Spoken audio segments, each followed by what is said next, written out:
Welcome, everybody, to our Crit Collapse. We are very excited to have a very special guest today, Dr. Karim Letwinsky. And I was actually thinking, Karim, how long I have known you. We knew each other. And I met you when I was still a grade 2 teacher in Oman. And I think that has been now 10 years ago. And I remember when you came as a math consultant to Oman and you visited my classroom, and then we spoke. You totally changed my entire view on how to teach math. And it was great because then when I became a principal in Malawi, I was like, I just need Karim to come and do the same for all the other teachers. And boom, that's where you met Hannah and all the others. And I think, Hannah, something similar happened to you, no? And Karim literally changed how I taught, not just maths, but it filtered into all aspects of my teaching. So actually, in a non-creepy way, Karim, I think about you a lot when I'm teaching. Oh, that's really, I'm touched and humbled and I think just really important work, right? I think that's actually great to hear. In my work, I've been really fortunate to work what I call the full continuum of sort of mathematics education. And when I left the K-12 classroom, I started at the high school level, moved then dripped down into elementary, then went on to university work, working with pre-service teachers. I kept seeing this image of, oh, now we could help this many people, feel differently about math. I was always the goofy math enthusiast, right? And nobody really felt my excitement. So I just think it's great. I mean, Eloise, you said it perfectly. You were a classroom teacher. Now you're a principal who gets to empower classroom teachers. So it's really meaningful work. It's really fulfilling and something that I think all three of us are very passionate about. Very true. And Karim, you already said a few things about what you do, but how do you actually introduce yourself? Hannah and I were thinking we could talk about you for hours. So we're like, maybe just introduce yourself. What would you say? Oh gosh. Well, traditionally, I was trained as a classroom teacher. I mean, my career started 25 years ago. I'd have to think about that, but quite a while ago. Quite a while ago as a classroom teacher. So I taught for about 13 years in K-12 classrooms, predominantly in the high school level. And the truth is, for a good part of my career, I was in that phase of my life, I was the kind of teacher that I am teaching people not to be. It was a real shift for me. As I then began working with our elementary teachers, I started to see this disconnect of what was happening between elementary and I made sure I certified myself at all levels and started dabbling in both arenas. And I got uncomfortable. I was like, what is happening? What are we doing to these kids? And then my life shifted a bit and I moved into teaching at the university level, which was even more disconnected, right? Straight math at the university level. It's like high school was just miles away. I thought, we're not preparing them at all for this either, and I just started seeing all of these disconnects. And it was a real moment for me to think about how all I knew was that I loved math. I didn't know at that point if I was even really good at teaching it because I felt really shaken up by what I was seeing as my eyes were opening to the inequities and the inconsistencies and all of those things. So I was fortunate enough to leave the math department and begin working with teacher educators. It really seemed like the spot where I belonged with people who were preparing to teach. And at that time in my life, it occurred to me how afraid teachers were to teach math. At that point, it was a lot, mostly in the primary grades, elementary grades. And I had young women and men saying to me, I want to be a primary school teacher because I don't want to teach math. And I was like, oh, what is happening here? And so it turned me on to this notion of math anxiety and what do we do to tackle it? And so that's where my work really started, was with pre-service teacher educators who wanted to be teachers. And I thought, this is my chance to start to move the needle on what goes into the classroom and what helps our kids start to feel differently and learn math differently. And it changed me they forced me to change because I was teaching them in the way that I taught my high school math class, which was ineffective. You know, a lot of, I'm going to tell you how to do it, but not really show you or engage you with how to do it. And finally, one day somebody raised their hand and they're like, listen, we get it, but we just don't know how to do it because nobody ever taught us this way. Nobody ever put these things, these tools in our hands, and we just don't know what to do with them.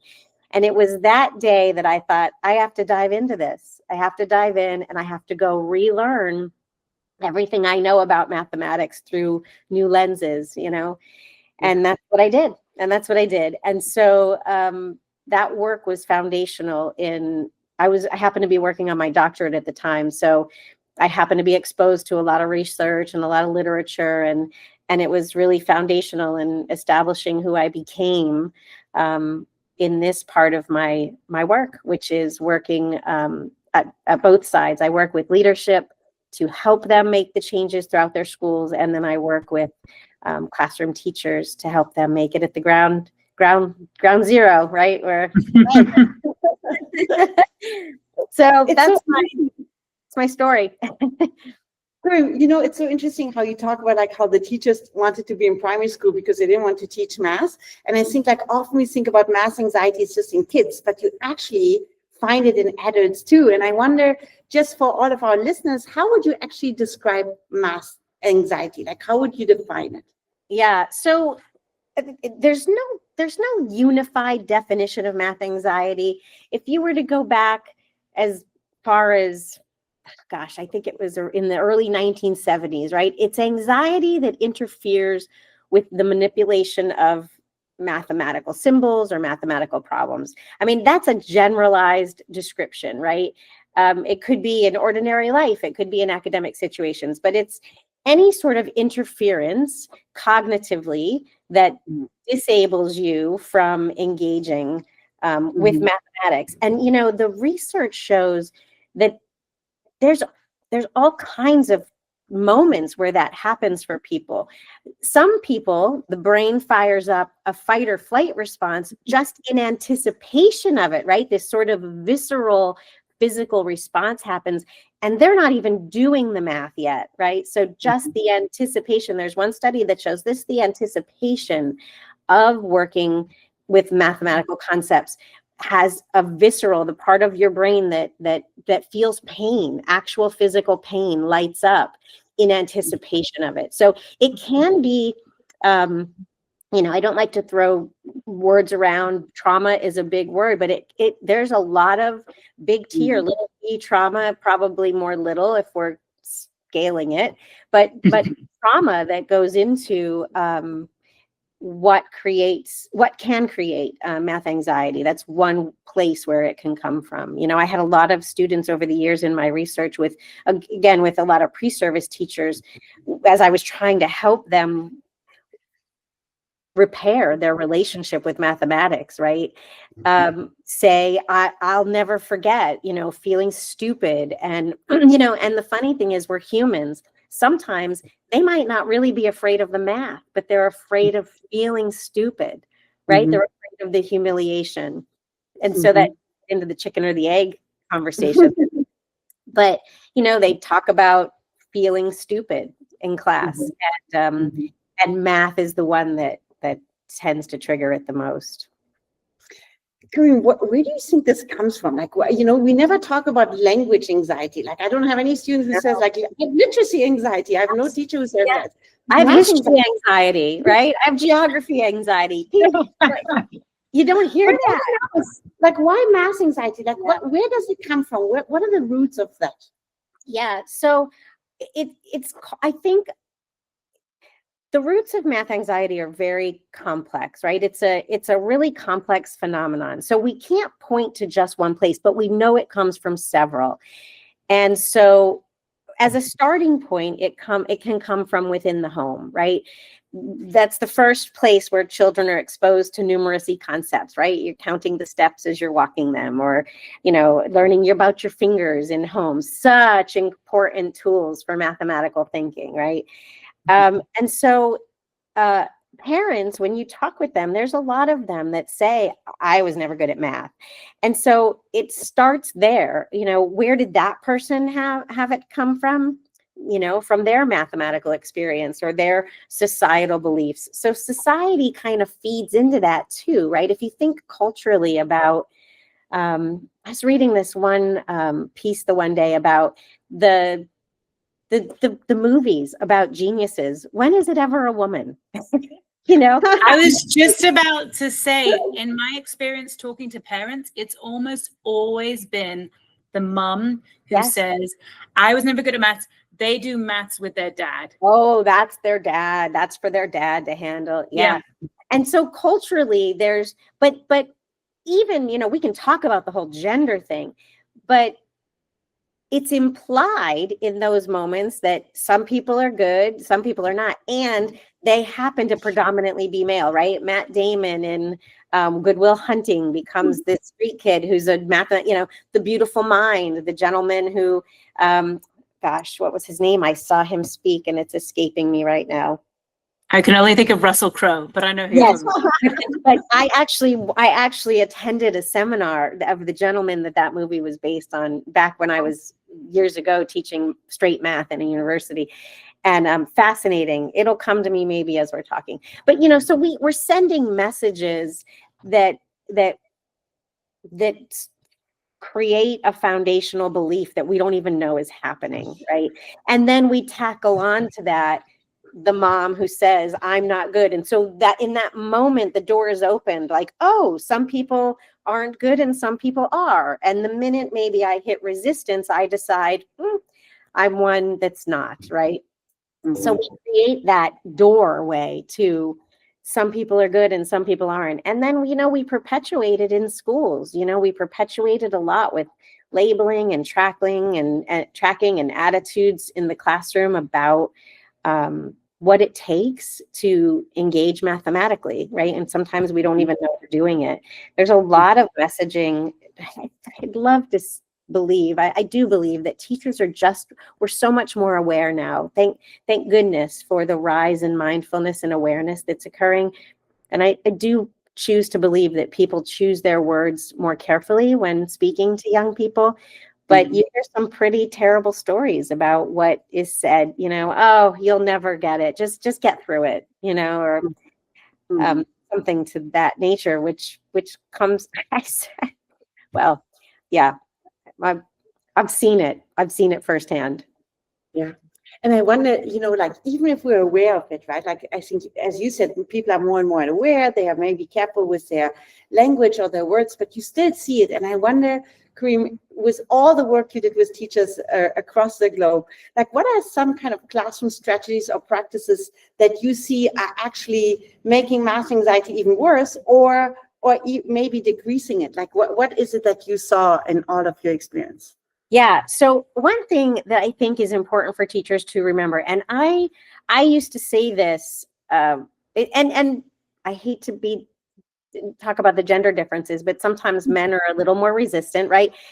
Numerically speaking, when I was operating in the pure math world in the university level, I don't consider straddling education and math. That world of education keeps me a little more grounded, but it is a predominantly male field, right? And so they sometimes are resistant to the notion that a student's ability to engage in mathematics starts with their emotional relationship with mathematics, right? Mm-hmm. So for a classroom teacher, I always say first, you need to first recognize that connection exists right from the start. Because if a student comes into your classroom and they have already made decisions about how good they are, how bad they are at math, or how terrible they feel inside, young ones might not really be able to even articulate that the emotional relationship is foundational to their cognitive relationship with math. And so at a minimum, we need to start recognizing that and helping students unpack that, and talk more about that so that we can help them start to turn their own internal dialogue around about mathematics. I think that's foundational, right? That is the foundation, is their relationship with math is indicative of their cognitive relationship. So, you know, we can talk further about that, but that's just at a ground level. And then, you know, just being aware of the strategies that increase math anxiety, right? When we impose speed on students in the class, we are asking them to act in a way that is completely contrary with the way the brain works. We have enough neurological studies about what it takes the brain and how many different portions and dorsals in the brain are firing up when we're doing a math problem, that we know better, right? And we know that it's not meant to engage that way, because the minute a student can't think quickly because their brain is actually doing what it's meant to do, they feel foolish, right? So speed is a real challenge for students as well. I think really thinking about our assessment strategies.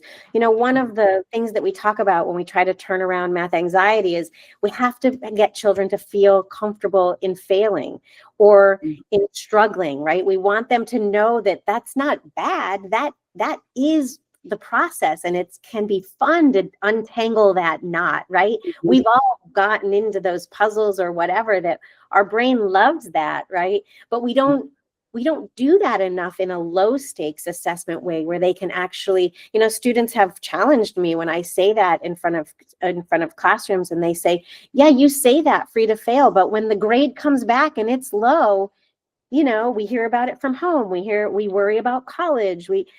So we have to align what we say with what we do. And so finding some sort of space in the middle where we can say, yes, we want you to feel free to struggle and fail and celebrate those mistakes, because they're a part of your learning journey. And that's what we're here to do. We're here to take that journey with you.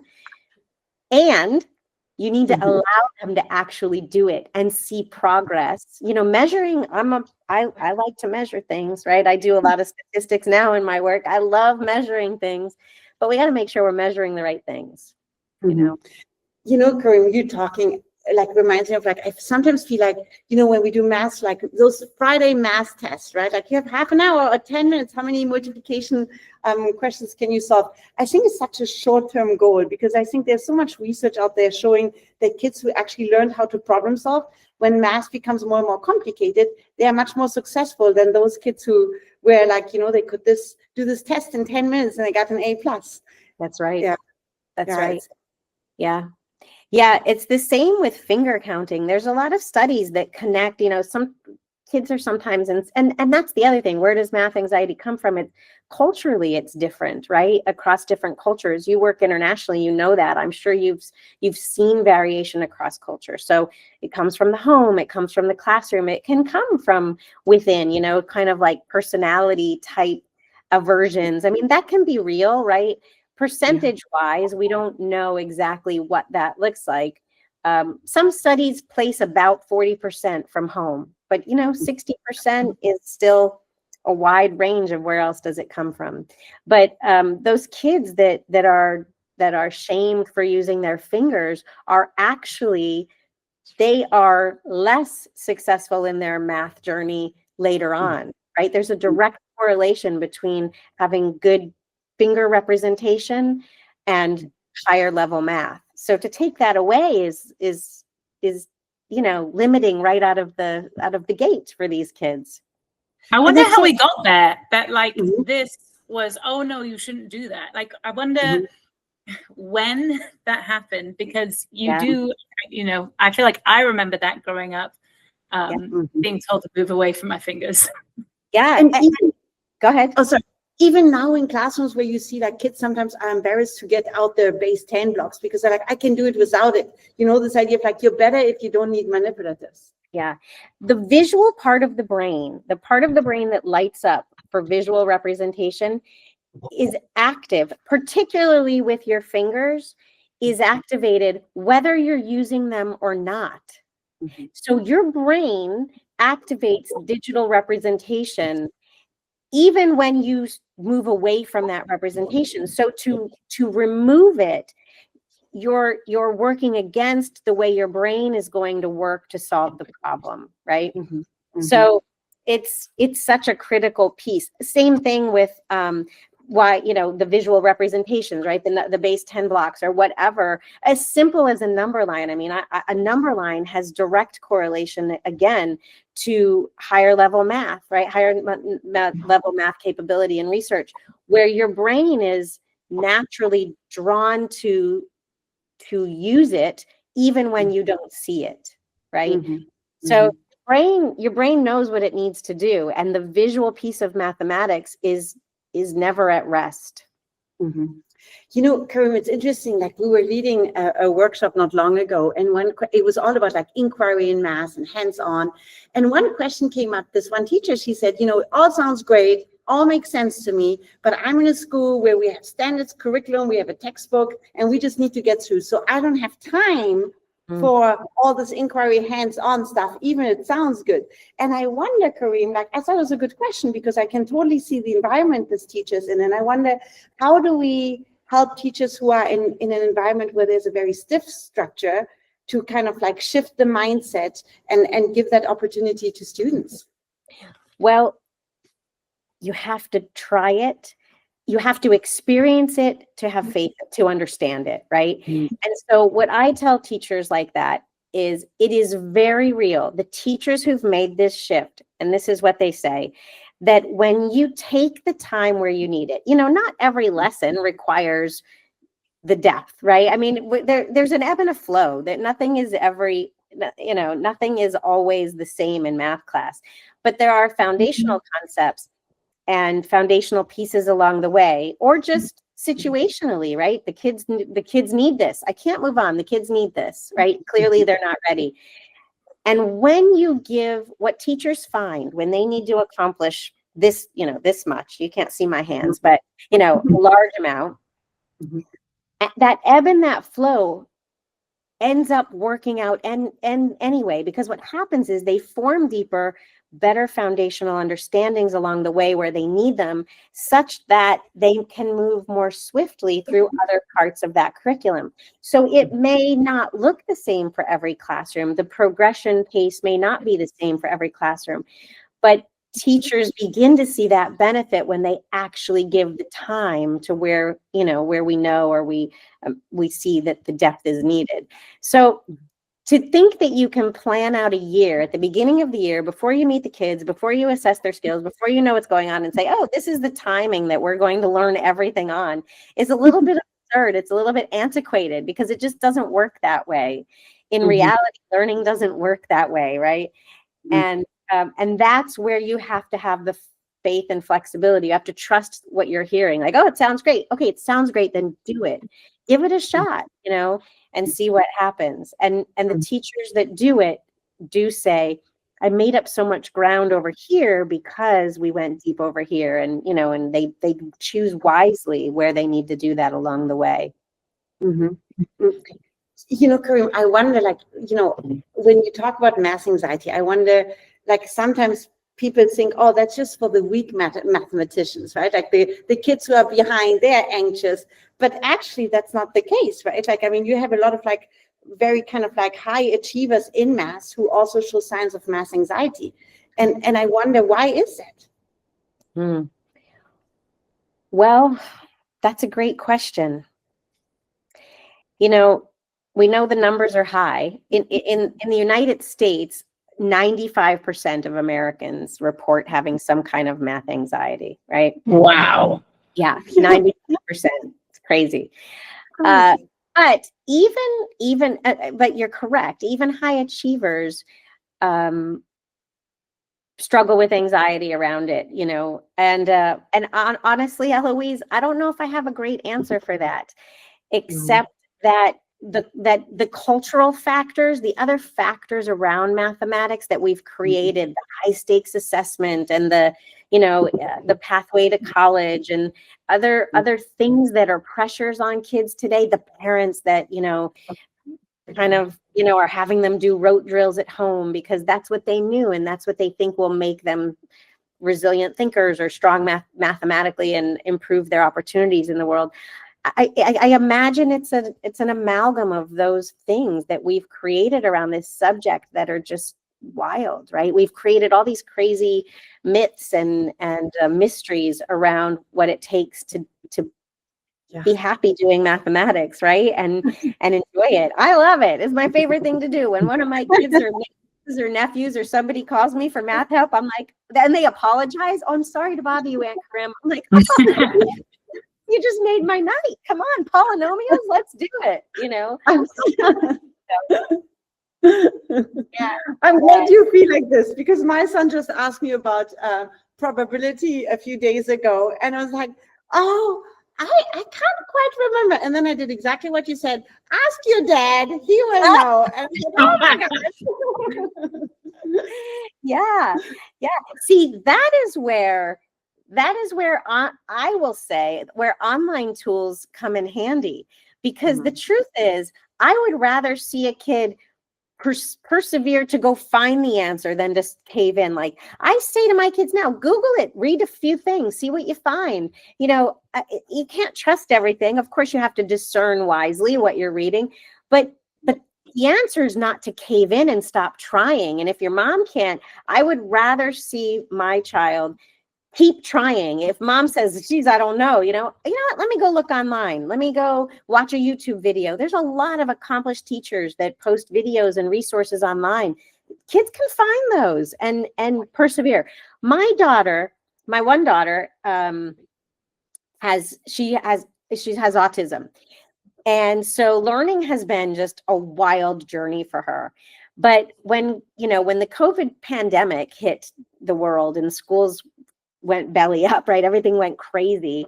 She was in the middle of learning trigonometry. And she got sent home because the school shut down. And this girl who I didn't, there was a time we didn't even know if she was going to walk and talk. I mean, she's, she's interesting. And that kid with online resources taught herself trigonometry and would not accept my help. I mean, she was determined. And so I have no problem with kids persevering and using the tools that they have available to them. If I would rather see that than them say, well, my mom's not good, so I'm not good, so I'm not even going to try. There's tools out there that we can encourage them to use to not let that door open that says, I'm shutting down. And with Karim, I love that, because it's also about you become like an explorer. You know where to find your answers. You're okay being uncomfortable and become a problem solver, right? I think that's something that it's so much more than just math. You teach all those life skills that then are transferable into real life. Yes. I think one of the most wonderful things students can see is their teacher continue to be a learner, right? And sometimes for me, I'll just speak for myself. Sometimes I pretend, I'm like, well, I don't know. Can you tell me that? Or sometimes it's legitimate, geez, I don't know. Let's find that out together, instead of this oh, you're the authority, I'm not, you can do it, I can't. Hey, we all can do it. Let's just figure it out. And so, that disposition and that willingness to stay open to finding new solutions is something we can model and we can live and we can show them and, hopefully carry that forward. The good news is, ladies, is that the needle is moving, the needle is moving. And, the most current studies show that the interventions that we're putting in place to address math anxiety and there's a variety of variables that people examine, whether it's achievement, motivation, engagement, problem solving, whatever the research is focused on, along with math anxiety, that the interventions we're using have positive effects, right? So we can turn this ship around, and the needle is slowly starting to move. And when people like me get out of the classroom, those of us that were damaged in our math training and we hit the wrong way, right? And now that we have this new rejuvenated awareness, and hopefully, universities are doing a better job making teachers aware of this, and we have a mindfulness component to our teaching that really wasn't there before. I'm optimistic. I'm optimistic that we're going to just keep turning this slow ship around, and make some real progress. Because Karim, when you think about it, like if we don't, right, like how do you think, we think always about schools, but math anxiety outside of the classroom, how does it actually affect people in their real life? Yeah. Well, it does, right? I mean, they avoid opportunities that would be otherwise be available to them. I mean, there's the percentage is escaping me, but there's a pretty significant percentage that don't even go down the STEM path, right? They just completely avoid anything STEM related. And that's not to say there's not a variety of ways and career pathways to take your life, but in today's world, STEM takes up a pretty significant percentage of those opportunities. And so we're limiting them. I don't, it's not about wanting them to choose STEM or not wanting them to choose STEM or, it's wanting them to know that they have the ability to choose whatever they want. That's what I want my kids to realize. Like, I can do anything I choose to do. And, if I get out into the world and this stuff relates to math, which always will in your real life, right? Whether you choose a STEM path or not, you're going to deal with numbers. I was in a store once and it was like a 20% discount. And, I'm sometimes weird sense of humor. So, and people don't know what I do. So I'm like, oh, I said to this young person who was waiting on me, like, 20% off, what would that cost me? I like, just messing around, And this individual was like, shuffling for the calculator, like getting the phone out and doing the math on the phone and getting it wrong the first time. And I'm thinking, oh, I waited. What? You're doing some research while you shop, Karim. Not bad. He came up with the right answer. He came up with the right answer eventually, but I had a good time. Just like, it was a little, convenient sample there. Just wondering what's going on. But 20% off. Couldn't even begin to think about it.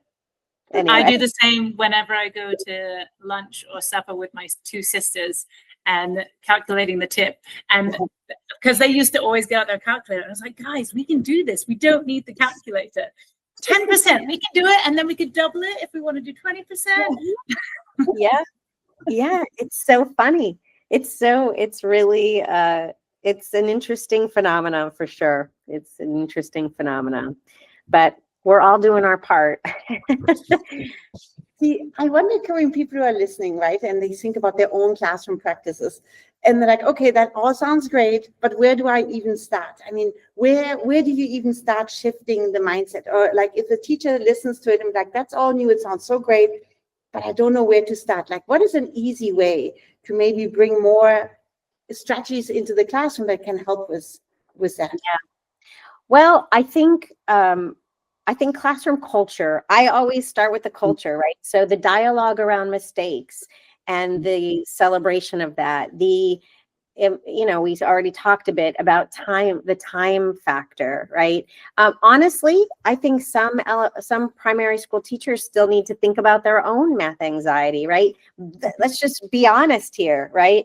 And address your own efficacy as it relates to the subject, because we're not going to be able to do anything with the classroom. But, so I always see it. I'm doing it to you again, Eloise. You're asking for strategy. Back to the roots, because I know how if the roots are shallow, right, the stuff on top is going to topple. So, I hate to gloss over that, but I think that's really important, that they need to address their own relationship with math. They need to help their students address their relationship with math. And as far as strategies go, be aware of time, be aware of how we dialogue and what our classroom culture is around mistakes or speed, those quick hands that go up every time. And the kids in the back are like, okay, well, Hannah's going to get it this time because I can't think that.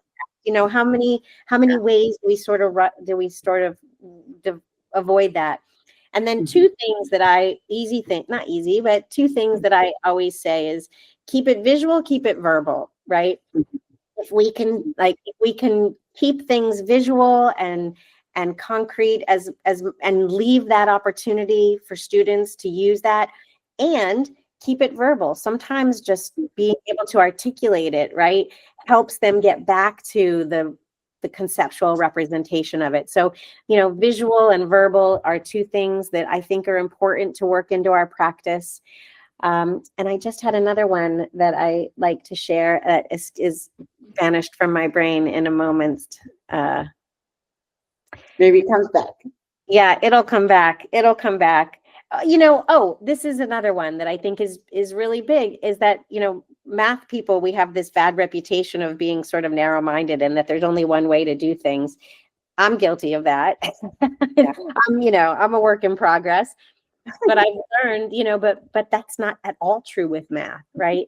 And so that's another, that has also been connected to creating anxiety among students because our brains all work and see things differently. So another thing teachers can do is allow for multiple representations and encourage it, right? The more multi-dimensional we can get students to think about the concept, the deeper they're going to go with that concept anyway. Mm-hmm. So we want to kind of slow things down and let them really build a true picture, right, of their learning. About mathematics. We do that in other courses, right? They get all kinds of fun ways to talk about history and talk about science, and you know, they build things and they create things and they paint things. Heck, why aren't we doing these things, right? Why aren't we giving more depth and more dimensions to work within in our classroom? So I would say look for opportunities to allow that variety, you know, the true individuality of each student, and honor their way of thinking about it as much as you can. And I tell you what, Karim, when you said, like, you know, there's hope out there, right? Like, there's so much more research now out there. There's so many great tools out there that can help with it. Like, there's definitely, I think often back to how I was taught math. And I was horrible at math because obviously I knew I was not good at it. And my teacher made sure he would tell me when I would come to the board, and it's like, hey, Louise, and I was like, I don't understand. He's like, I knew it. You can sit down, right? Mm-hmm. But now I'm thinking, I wish the teacher could fast forward 30 years and be like, this was what I did wrong and what I could have done differently. So I feel now with all the research, with all the creativity, I mean, even thinking of universal design for learning, like all those, you know, approaches to teaching are out there. I really hope with all of it, there is going to be a real shift that we're going to see.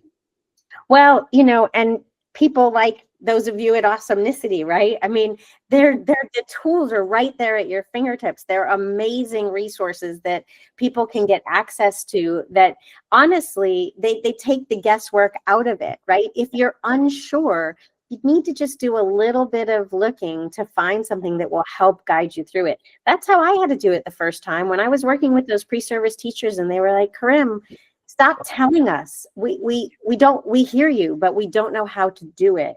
You know, I was creating tools back then. That was a long time ago, 15 years ago, right? But now there's wonderful tools like what you do and other curriculum that are developed in different ways now to really teach the teacher how to help the student, which is helpful. Yeah.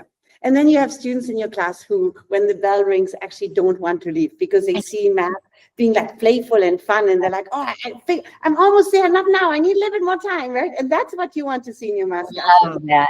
Love that. Yeah. It's not a great story, but it's what I consider to be one of my greatest stories personally. I hesitate to share it, but I had a student who failed one of my courses, you know, at the college level, but chose to retake it with me because I said, what are you doing? You know, like, what do you do? And he said, honestly, I've never learned more than what I've learned here.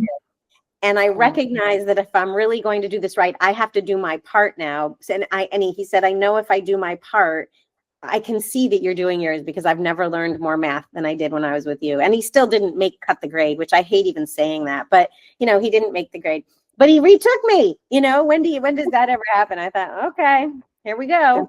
That's so brave as well, because like we have, I think as adults, we do things we're good at because it's not fun to fail and we like to feel good at doing things. And so like the bravery of feeling like you fail at something, but to keep going at it as an adult, I think is particularly hard. Like we say to do it to the kids all the time, but we're kind of not, whatever the phrase is, preaching from the same hymn book. that phrase of we're not walking the walk and talking the talk. That's right. That's right. And We're still I think- protecting ourselves. And you know what, that's actually great, like wrapping up of everything, because it's like this idea of like just being willing to try out new things, right? Even if it's messy, and even as a teacher to be willing, I tried, I failed, I'm going to reflect and try it again. And I think being okay trying out new strategies and like figuring it out together with the students, right? I think just having that mindset to model what you're going to preach to your students is so important. Yeah. I have, it's funny, Eloise, as a concluding thought, you just made me think of something. You know, I work with adults now predominantly, but I still teach math. I teach them statistics for their research. And I have had many teachers, principals, school heads, you know, that are in our program who come to my course and take, you know, level 2 quantitative methods. And some of them struggle, right? It's been a while, they've been away from it, adult learners, you know, all different kinds of reasons, new content. And they have said about not just the quantitative class, but the notion of going back to school and becoming vulnerable in your learning again, that it has made them a better teacher because they understand now, they are living that relationship with their learning journey that they forgot about, you know, and so that struggle and that need to struggle and what that humbling process, but that persistence that comes with it, that it is making them better teachers because they're more understanding of the struggle of learning, right? That's the journey. That's the journey. The joy. And the joy. The journey and the joy.